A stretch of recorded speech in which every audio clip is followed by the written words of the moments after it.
Muito boa noite. Sou um filho amado de Deus, vencendo na área de ira, na área de ansiedade. Meu nome é Ian. Feche os seus olhos, eu quero orar contigo nesse tempo. Deus, muito obrigado por tudo que o Senhor tem feito em nossas vidas, Pai. Obrigado por esse testemunho lindo da Priscila. Obrigado porque o Senhor tem feito coisas tão maravilhosas na vida dela, Deus.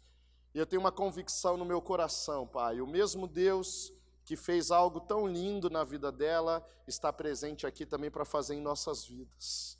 Eu creio que tem cura nessa noite para cada um de nós, tem restauração. Eu creio que tem um amor tão grandioso liberado sobre as nossas vidas.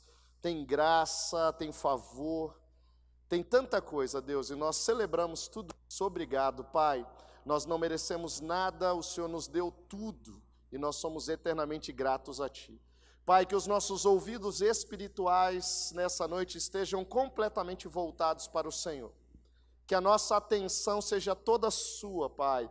E que o Senhor possa falar e que nós possamos compreender e que possamos tomar decisões importantes hoje aqui também e sairmos desse ambiente melhores do que nós chegamos aqui. Obrigado, Pai, por tudo no nome de Jesus. Amém. Que bom que você está aqui, 28ª semana desse ciclo 2018, hein? Parabéns, parabéns. Eu fico muito feliz de te ver aqui mesmo. Você teve com certeza muitos motivos para desistir no processo. Dos mais simples aos mais complexos. Eu tenho certeza que várias vezes você foi tentado. Ah, não, hoje não vai dar não, hoje eu vou ficar em casa. Por exemplo, um dia como hoje, esse friozinho, essa chuvinha. Uma das coisas que ajudou é o quê? Que nessa semana nós estamos em jejum de jantar, então faltou, aí já deu um estímulo para você vir aqui, tá vendo? Que benção. Mas que bom que você está aqui. Nós estamos entrando hoje na 8ª decisão. Uma das coisas lindas do 30 Semanas é nos ensinar a tomarmos decisões em direção à nossa cura. Nós não podemos terceirizar, não são os outros que tomam decisões para que a nossa cura aconteça, é responsabilidade de cada um de nós. Então, durante todo esse ano, você foi tomando várias decisões para chegar no estágio onde você chegou. E hoje, entramos então na 8ª decisão, compartilhar. Eu vou repartir. A vida cristã, ela tem uma essência muito simples, que é a seguinte: receber, regozijar e repartir. A vida cristã, ela começa recebendo. Ninguém vai dar algo que não recebeu antes. Sempre que nós damos alguma coisa, é porque Deus nos deu primeiro. Eu lembro aqui do livro Vida Abençoada, gostei demais, o pastor Robert Morris falando que chegou um momento da vida dele que ele dava tanta coisa de oferta, de bens, de recursos, e em um momento da vida dele ele pensou: Deus, agora eu quero ver. Depois dessa oferta aqui que eu te dei, eu quero ver, porque até hoje o Senhor sempre superou, mas dessa vez aqui eu superei, Deus. Eu arrebentei dessa vez, hein? Minha oferta foi... Passado algum tempo, ele recebe a ligação de uma pessoa que ele não conhecia. Fala: pastor, quero te dar algo, mas eu queria te encontrar pessoalmente para dar. Não, tá bom, mas você pode já adiantar por telefone. Não, pastor, prefiro conversar. Bom, resumindo a história, se você já leu o livro, você conhece a história. Esse homem chega e fala bem assim: ó, eu estou percebendo que o senhor tem um ministério muito importante e o senhor viaja muito. Então eu tomei uma decisão, eu comprei um avião para o senhor, e eu já aluguei um hangar para esse avião ficar lá, e eu também contratei um piloto, e o combustível também para o avião está por minha conta, tá bom? É só o senhor falar para onde o senhor precisa ir. Aí ele falou que deu uma olhadinha para Deus, e Deus fez assim para ele: e aí? Não tem jeito, gente, a gente nunca supera Deus, então você nunca vai dar nada, e Deus nunca vai te pedir nada que Ele já não tenha te dado antes. Então a vida cristã é receber, regozijar, isso gera alegria, isso gera saúde em nós, e então nós temos o que repartir. Receber, regozijar, repartir. Vamos falar juntos? receber, regozijar, repartir. Lembre-se sempre disso, essência da vida cristã. E olha que lindo, 2 Coríntios 1, versículos 3 a 5 diz o seguinte: bendito seja o Deus e Pai do nosso Senhor Jesus Cristo, Pai das misericórdias e Deus de toda consolação, que nos consola em todas as nossas tribulações, para que, com a consolação que recebemos de Deus, possamos consolar os que estão passando por tribulações. Pois assim como os sofrimentos de Cristo transbordam sobre nós, também por meio de Cristo transborda a nossa consolação. Então olha só, aquilo que você recebe de Deus em relação ao consolo, em relação ao descanso, também é algo sendo produzido por Deus em sua vida para que você possa também liberar esse consolo, esse descanso sobre a vida de outras pessoas. Uma dor curada pode se transformar no seu ministério. Você tem o que repartir porque você passou por um processo. Deus tem trabalhado na sua vida, tem restaurado você. E agora você sabe que é possível. Talvez no início do ano você chegou aqui bem assim, eu até vou, porque tanta gente falando, mas de verdade, não vai dar certo esse negócio, não. Vamos lá, vamos tentar mais uma vez, né? Mas isso não vai dar certo, não. Só que hoje você está aqui na 28ª semana falando, deu certo. Deu certo. Deus mudou a minha vida. Deus restaurou a minha vida.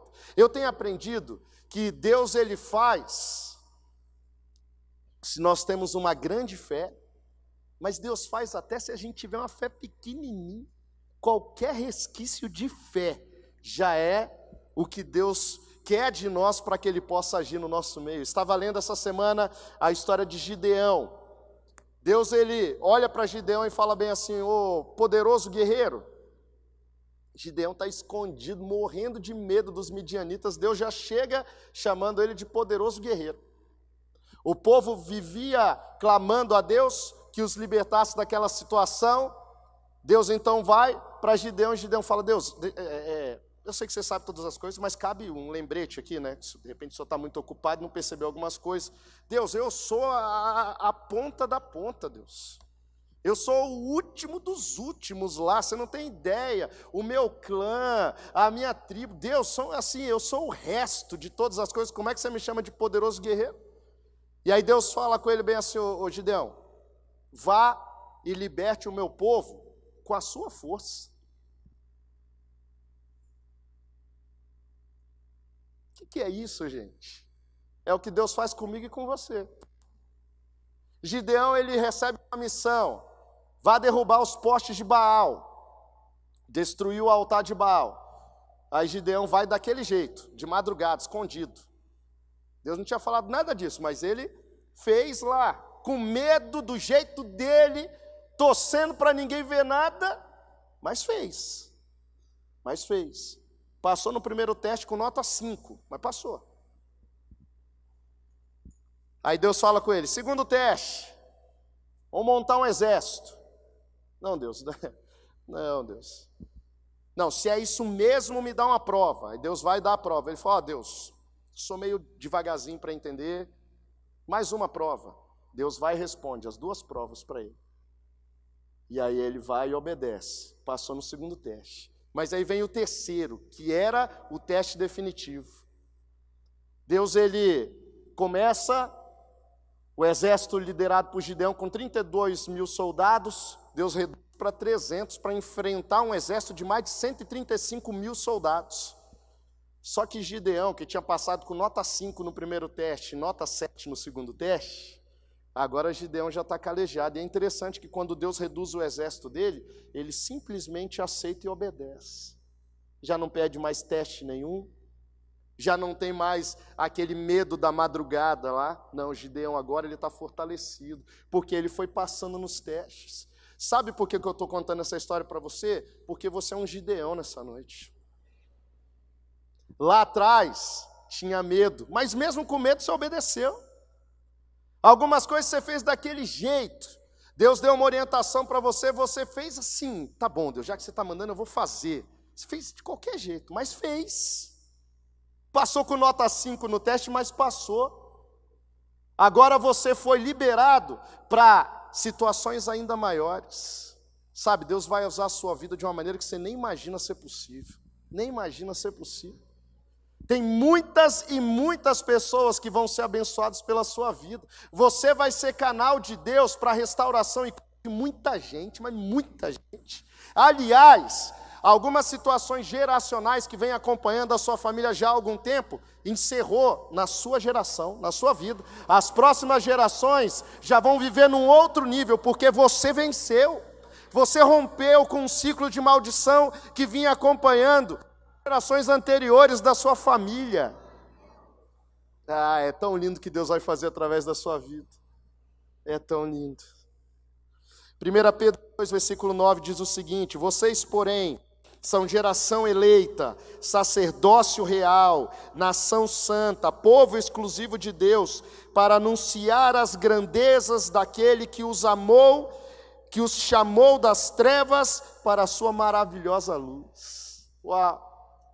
Geração eleita, sacerdócio real, e agora a sua missão é o quê? Anunciar as grandezas de Deus. Só que é tão lindo o que Deus fez na sua vida, que o anunciar agora não é só falar a respeito do que você leu na Bíblia que Deus faz, você tem testemunho para contar, como a Priscila contou aqui. Deus não causou essas coisas ruins na vida dela, mas Deus restaurou a vida dela, tirou essa situação tão complicada, e hoje ela pode dizer: esse Deus que a Bíblia fala é o Deus que fez na minha vida, essa é a minha história. Uau! Você então em Cristo Jesus passou a ter uma vida real, e quando eu digo real, em dois aspectos: uma vida que tem a ver com uma realidade, mas uma vida também que tem a ver com realeza. Realeza. Jesus, ele promove você à mesa do Pai.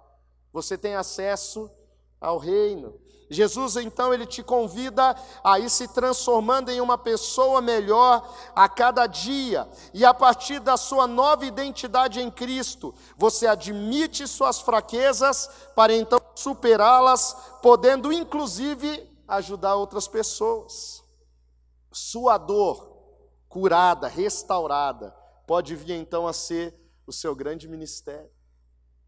Há um tempo atrás, nós passamos por uma situação muito triste, muito difícil. Em 2009 nós tivemos uma gravidez e nós perdemos esse bebê. No início ainda da gravidez, foi uma situação muito difícil, muito difícil. Mas passado algum tempo eu recebo uma ligação de um amigo, membro aqui da igreja. Ele pergunta: pastor, você está onde? Eu falei: estou em casa, um sábado pela manhã. Ele falou: posso dar um pulo aí? Eu falei: pode. O que aconteceu? Ele falou: então, minha esposa acaba de perder o bebezinho, e eu sei que você pode nos entender como talvez poucos outros entendem o que a gente está passando nesse momento. Eu falei: vem para cá agora. Estávamos eu e a minha esposa em casa, nós os recebemos, e eu olhava para ele, no meu coração vinha: eu sei exatamente a dor que você está sentindo. Eu sei exatamente quais são as suas crises nesse momento, porque eu experimentei tudo isso. E aí Deus falou ao meu coração: filho, não fui eu que causei essa situação na sua vida, mas essa situação curada agora vai ser usada para abençoar a vida de outras pessoas. Passado algum tempo, esse homem me liga e fala: pastor, você está em casa? Eu falei: tô, mas sua esposa não estava grávida não, é outro assunto então, né? Aí ele falou: é outro assunto. Ele chegou lá em casa e falou: agora a gente veio aqui para te dar outra notícia, vamos começar tudo de novo. Ela está grávida novamente. A sua dor foi algo muito complicado para você. Você sofreu bastante com isso. Mas Deus, ele agora está tirando a parte de dor desse processo triste que você passou, e vão ficar só o quê? As experiências para você poder abençoar outras pessoas. Moisés, ele era um hebreu, mas que foi criado no palácio egípcio. Lá na frente, os 40 anos que ele passou sendo criado naquele palácio foram fundamentais para que ele com toda a realeza na qual ele foi criado, pudesse falar com o rei num nível que só ele tinha condições de falar. Ele foi preparado para aquele momento. As experiências pelas quais nós passamos nos preparam para o nosso destino profético. Deus tem um destino para cada um de nós. As experiências boas e ruins nos preparam. Aliás, Romanos 8:28 diz: sabemos que Deus age em todas as coisas para o bem daqueles que o amam. Então guarde isso no seu coração. Tudo o que você viveu pode ser usado por Deus para potencializar a sua vida e a vida de outros. Então, não viva de maneira limitada por causa dos erros do passado. Os seus erros não te definem, a sua identidade não é o seu erro. Você já ouviu isso milhares de vezes aqui, mas vai continuar ouvindo. Não deixe que os seus erros do passado te limite. Tem pessoas que vivem travadas. Ah, não, eu não tenho direito a nada. Eu fiz tanta coisa ruim que agora o meu negócio é ficar no cantinho, ficar na minha, e só isso daí já está bom demais. Não. Deixa eu falar um negócio para você. Você foi criado para grandeza. Você foi criado para coisas grandiosas. O Deus que te criou, Ele acredita muito em você. Muito, muito. Então não se limite. Deixe Deus agir na sua vida e deixe Deus agir através de você. Tem pessoas que a porção de Deus que ela precisa vai ser entregue a ela através de você. Você vai ser a Bíblia que ela vai ler. Você vai ser a experiência que ela vai ter. Deixe Deus usar a sua vida. O pastor Chris Valentin diz o seguinte: Deus nunca teve a intenção de nos fazer viver uma vida de pobreza. Deus nunca teve a intenção de nos fazer viver uma vida de pobreza. Você é da realeza e, como filho de Deus, precisa entender que não foi criado para se estagnar no passado, mas para viver o presente e construir um futuro de bênçãos. Não existe, guarde isso, não existe mais condenação sobre a vida. No momento em que você confessou e você abandonou isso, você desarmou completamente Satanás, porque a arma de Satanás contra as nossas vidas é o quê? É ameaçar de nos expor. Ah, eu sei o que você fez, eu sei a vida paralela que você vive, eu sei as decisões que você toma, eu sei que o que os seus filhos pensam de você, que a sua esposa pensa, que os seus amigos pensam, não tem nada a ver com o que você é de fato, porque eu sei o seu pecado. Essa é a arma do diabo. Mas no momento em que você confessa, no momento em que você é tratado por Deus, você então desarma Satanás. Ele não tem mais o que fazer contra a sua vida. Não existe mais condenação sobre a sua vida, querido. Não existe. Quando você colocar a sua cabeça no travesseiro, durma tranquilo, tranquilo, tranquilo. Eu lembro um amigo me contando uma vez que ele foi dormir. E aí, o Cláudio conhece também, o pastor Robson, que está em Jacareí. Ele foi dormir e aí ele sentiu uma presença maligna no quarto dele, mas ele estava esgotado, cansado. E ele falou que abriu os olhos e ele viu um vulto no quarto dele. Mas o descanso dele em Deus era tamanho que ele abriu os olhos, deu uma olhada e falou bem assim: ah, você? Vou nem gastar tempo. Virou de lado e continuou dormindo. Deus coloca em você uma paz tão grande, mas tão grande, que as acusações do diabo não vão ter poder nenhum sobre a sua vida. Pessoas vão querer até te lembrar do seu passado, mas você vai ter muito claro contigo, entre o que você fala e o que a Bíblia fala a meu respeito, eu já escolhi. Eu fico com o que a Bíblia fala, eu fico com o que Deus fala, eu fico com o que Jesus fala, eu fico com o que o Espírito Santo pensa de mim. É isso que importa. E isso nos empodera, então, a ministrar a vida de outras pessoas. Por isso a palavra de Deus também nos diz: vistam toda a armadura de Deus para poderem ficar firmes contra as ciladas do diabo. Não é com a nossa força, mas é com a armadura, é isso que nos protege. Então Deus deseja que você entre em concordância com Ele. Você continua pequeno, mas tem dentro de si a valentia do céu. Deus disse que você é da família dele através de Jesus Cristo. E não importa suas limitações ou seu passado, ele o chama para desfrutar de sua grandeza. Tem uma pergunta aí no seu material. Você tem o sentimento de ter a identidade real dada por Jesus? Esse é um ponto de checagem. Você tem esse sentimento? Você tem claro para você ter essa identidade real dada por Jesus? Você pode marcar aí no seu material. Então, como celebrar uma vida de realeza? Ok, eu acredito. Eu tenho essa vida de realeza, eu quero celebrar essa vida. Eu acredito que Jesus, ele me deu uma nova identidade. Eu acredito que eu tenho acesso a Deus em Cristo Jesus. Então, como celebrar uma vida de realeza? Primeiro, compreenda que você foi gerado em Deus. Compreenda que você foi gerado em Deus. Diga assim: eu fui gerado em Deus. Vamos de novo, eu fui gerado em Deus. Foi Deus que te criou. Deus, ele sonhou com você. Eu sou meio viajante, às vezes eu leio algumas coisas da Bíblia e fico viajando.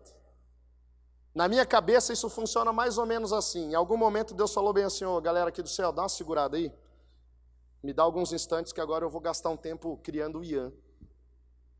E eu quero me concentrar para criar meu filho. Ele parou tudo o que ele estava fazendo para me criar. Ele parou tudo o que ele estava fazendo para criar você. Você tem noção da importância que você tem para Deus?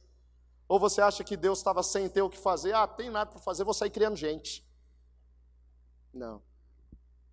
Você foi criado. Salmo 139 vai dizer, lá nos versículos 13, 14, 15, 16, vai dizer que você foi criado para ser admirado.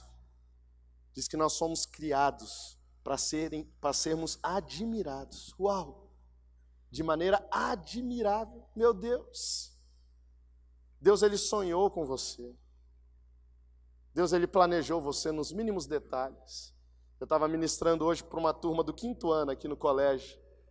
Curizada legal demais. E em cima desse texto. E aí eu até brinquei com eles. Falei, ó, quando alguém te chamar de baixinho, fala, sou, mas foi Deus que me criou desse jeito. É isso aí. Foi Deus que me criou assim. Você foi criado de um jeito muito lindo por Deus. Porque Deus nos escolheu nele, antes da criação do mundo, para sermos santos e irrepreensíveis em sua presença. Efésios 1, versículo 4. Antes mesmo de nascer, então, você foi amado por Deus.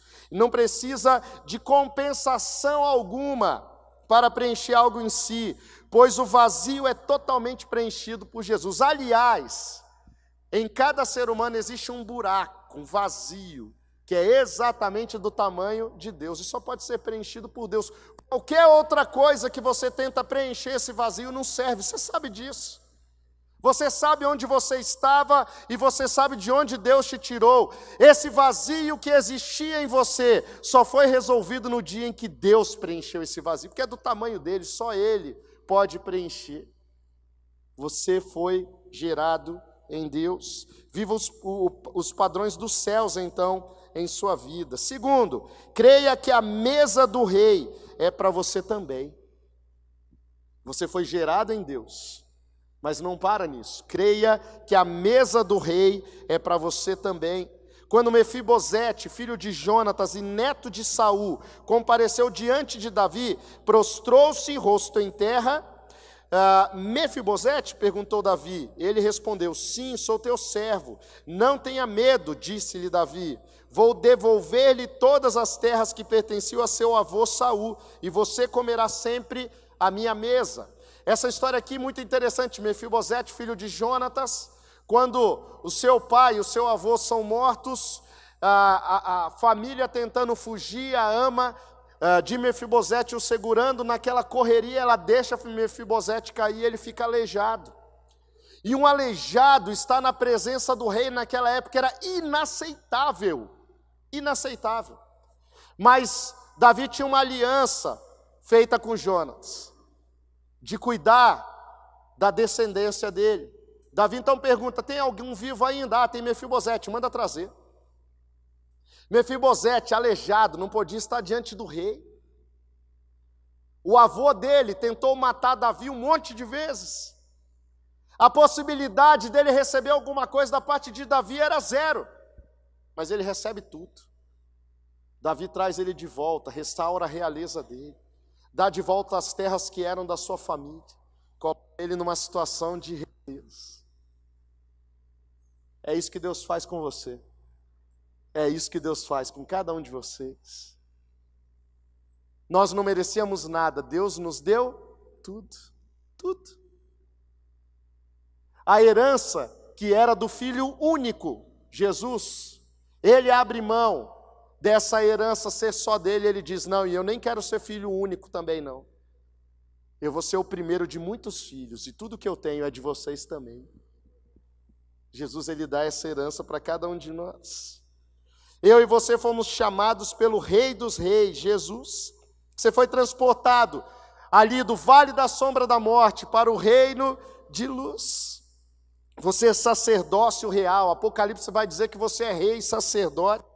Salmo 23 diz que Deus prepara uma mesa para você diante dos seus inimigos. As pessoas que te perseguiram vão ver a sua vitória. Mas você não vai jogar na cara delas, não. Dá vontade, eu sei, eu também sinto. Sou gente que nem você. Tem hora que dá vontade de te passar assim, ó. E agora? E agora? Não, não vamos fazer assim não, tá bom? A gente venceu isso também. Amém, gente? Isso. Mas que eles vão ver, eles vão ver. Porque quem gosta de expor isso é o próprio Deus. É Deus. Preparas uma mesa para mim na presença dos meus inimigos. Neste mundo, Jesus diz, vocês terão aflições, contudo, tenham ânimo, eu venci o mundo. Nós não precisamos vencer o mundo, porque Jesus já venceu. E Ele nos deu essa vitória. Faz assim, ó, pega para você. Jesus, Ele já venceu o mundo, Ele deu para você, isso aí é só você pegar. Você tem que dizer assim, eu recebo essa vitória sobre a minha vida. Eu recebo isso sobre mim. Eu não preciso mais batalhar nesse sentido, porque o que era necessário, Jesus já fez por completo. Agora é só acessar. É só acessar. Então, tem aí mais uma pergunta. Você se sente menos do que na verdade você é? Responda isso. Terceiro, reconheça sua identidade em Cristo. Todavia, vocês são filhos de Deus mediante a fé em Cristo Jesus. Você recebeu em Cristo uma nova identidade. Essa é uma das frases que a gente mais fala aqui, mas eu quero falar mais uma vez. Você não é a sua dor, você não é a sua luta, você não é a sua dificuldade. Você recebeu uma nova identidade em Cristo. Uma nova identidade. Você foi criado por Deus de uma maneira perfeita. O ser humano foi criado de uma maneira perfeita, mas o pecado, ele distorce a imagem de Deus em nós. Jesus, ele vem para restaurar essa imagem. No dia que Jesus Cristo entrou na sua vida, a imagem de Deus foi restaurada em você, a semelhança de Deus foi restaurada em você. Você recebeu uma nova identidade, uma nova identidade. No reino do qual faz parte existem outros valores, outras moedas, outros costumes e até outra língua. Mas você já pode acessar isso hoje. Sabe, eu fui criado num contexto de igreja, talvez você tenha passado por esse mesmo contexto, onde quando se falava em vida eterna, já se pensava em vida após a morte. Ok, quando eu morrer, eu terei acesso então à vida eterna, a tudo que o céu oferece, mas nessa igreja você tem aprendido que o reino oferece já está disponível para você hoje. É por isso que pessoas são curadas, é a manifestação do reino hoje. É por isso que pessoas são ressuscitadas. Aliás, nós temos profecias muitas sobre a nossa igreja, de pessoas sendo curadas, pessoas sendo ressuscitadas. Você vai ver isso acontecendo aqui. Você vai ver. Não, já morreu. Não, mas morreu, acabou. Não, esquece tudo que você aprendeu sobre isso. O Espírito Santo vai fazer coisas lindas no nosso meio. Pessoas vão ser ressuscitadas no nosso meio. No nosso meio. Isso é manifestação aqui do reino. Do reino. É o reino que faz pessoas que não têm um centavo para pagar uma conta que vence no dia de hoje, de repente, de um jeito sobrenatural, receber o recurso necessário para pagar aquela conta. Quem foi que fez isso? Foi Deus, porque Ele é Pai, Ele nos ama. Ele nos ama. Ele faz milagres. Quem já recebeu pelo menos um milagre de Deus? Faz um sinal aí. Olha só, olha só. Aqui conta a história do filho pródigo, que está lá em Lucas capítulo 15. Você conhece a história?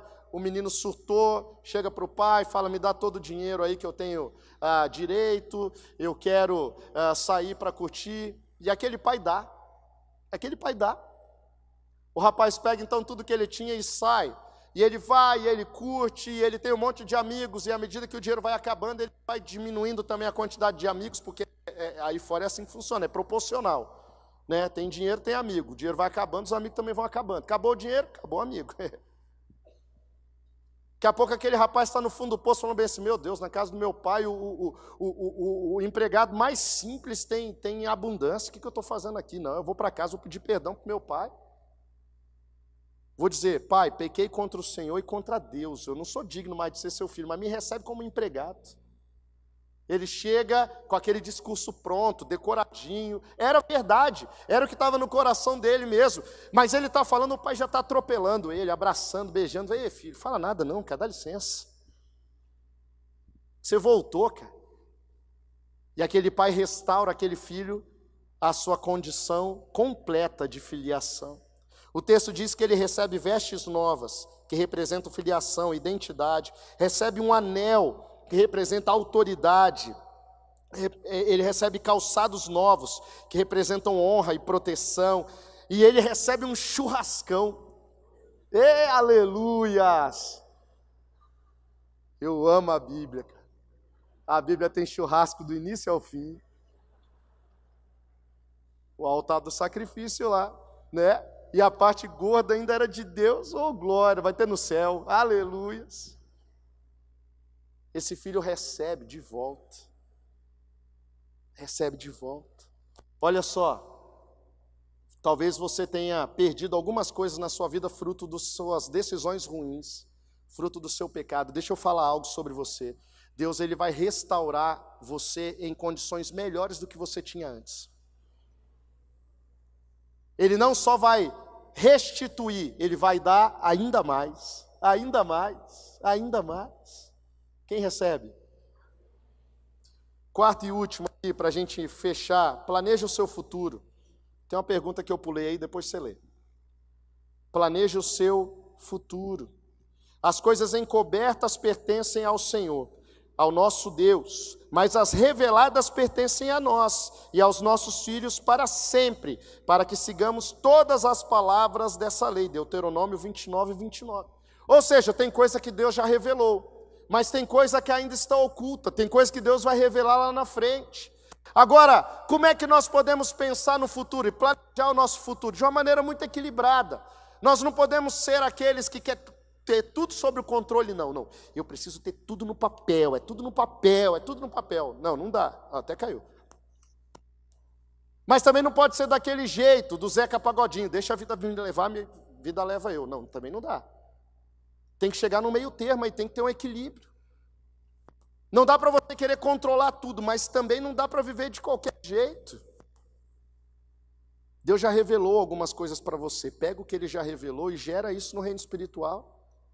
Gente, sabe como é que eu olho para vocês aqui hoje? Um auditório cheio de promessas de Deus. Cheio de promessas. Cheio de promessas de Deus. Mas eu tenho certeza que algumas promessas de Deus ainda não se cumpriram sobre a sua vida. Porque, aliás, se todas já tivessem se cumprido, você não estava aqui. Tem promessas de Deus ainda para se cumprir. Qual que é o seu papel nisso tudo? Gerar. Deus já liberou sobre você. Eu ouvi uma frase um tempo atrás que marcou a minha vida. O intercessor ora até que aconteça. Que você seja esse tipo de intercessor. Orar até acontecer.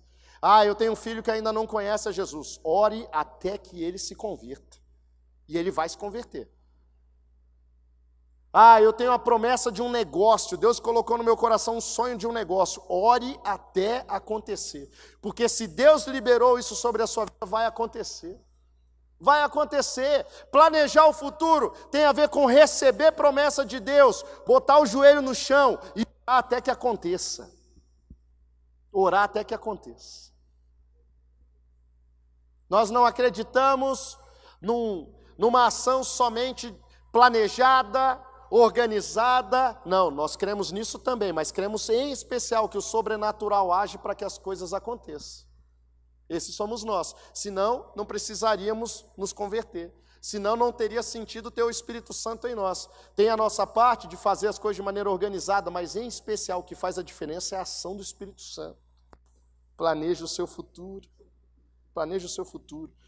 Que a sua oração seja sempre assim: tudo que Deus tem para mim, eu recebo. Tudo que não vem da parte de Deus, eu rejeito. Aliás, vou dar um segredinho para você, tá? Nosso pai espiritual, o pastor Carlito, faz essa oração todos os dias há anos. Há anos. Está aí um segredinho de por que esse homem chegou onde ele chegou. Abrir os olhos. Deus, tudo aquilo que você tem para mim no dia de hoje eu quero. Mas tudo aquilo que não vem do Senhor eu rejeito no nome de Jesus. Vamos fechar isso daqui. Sua vida, ela é consequência das decisões que você tomou. Hoje, você está vivendo aquilo que você semeou lá atrás. E eu sei que algumas sementes não foram boas e isso trouxe consequências ruins. Mas outras sementes foram muito boas e trouxeram consequências boas. O fato é que hoje você chegou a esse momento. Você está vivendo o que você está vivendo. Você chegou no tempo chamado hoje. O que é passado ficou para trás. Não dá mais para mudar isso. Já ficou para trás. Agora Deus coloca diante de você a possibilidade de um futuro grandioso. Quem quer? Quem quer? É isso aí. É isso aí. Seu futuro é mais importante do que o seu passado. Você precisa ter saudades do seu futuro, pois já o espera como se fosse o presente. Lá estão seus melhores dias, isso é esperança. O melhor lugar para vivermos é o centro da vontade de Deus, guarda isso. O melhor lugar para vivermos é o centro da vontade de Deus. Então celebre a vida plena, a vida abundante que Jesus Cristo te dá.